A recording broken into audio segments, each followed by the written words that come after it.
BJP. സംസ്ഥാന ഉപാധ്യക്ഷ ശോഭാ സുരേന്ദ്രന്റെ പരാതിയിൽ ദലാൽ ടി ജി നന്ദകുമാറിനെ ചോദ്യം ചെയ്യാൻ പോലീസ് ബുധനാഴ്ച ചോദ്യം ചെയ്യലിന് ഹാജരാകാൻ ആവശ്യപ്പെട്ട് നോട്ടീസ് നൽകി. പുന്നപ്ര പോലീസാണ് നോട്ടീസ് നൽകിയത്. ഷിജിത്ത് വിശദാംശങ്ങളുമായി. ഷിജിത്ത്, ഈ കേസിൻ്റെ കഥകളും ഉപകഥകളും ഒരുപാട് നമ്മൾ കേട്ടിട്ടുള്ളതാണ്. അതൊക്കെ പോലീസ് കേസുകളായി മാറുകയും ചോദ്യം ചെയ്യലിലേക്ക് എത്തുകയും ചെയ്തിരിക്കുന്നു. അതൊക്കെ തെരഞ്ഞെടുപ്പ് സ്റ്റണ്ട് എന്നതിനപ്പുറത്തേക്ക് നിയമ നടപടി യഥാർത്ഥത്തിൽ ഗൗരവമായി മുന്നോട്ട് പോകുന്നുണ്ടോ?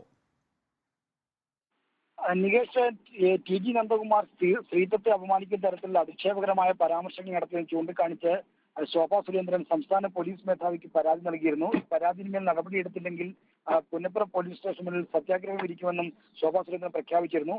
ഇങ്ങനെ സംസ്ഥാന പോലീസ് മേധാവിക്ക് ലഭിച്ച പരാതിയാണ് പുന്നപ്ര പോലീസിന് കൈമാറുകയും എഫ്ഐആർ രജിസ്റ്റർ ചെയ്തത്.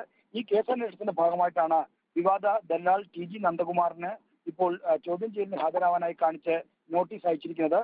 ഈ മാസം 9-ന്, അതായത് അടുത്ത വ്യാഴാഴ്ച പുന്നപ്ര പോലീസ് സ്റ്റേഷനിൽ ഹാജരാകണമെന്നാണ് നോട്ടീസിൽ പറയുന്നത്. ഷിജിത്താണ് വിശദാംശങ്ങൾ നൽകിയത്.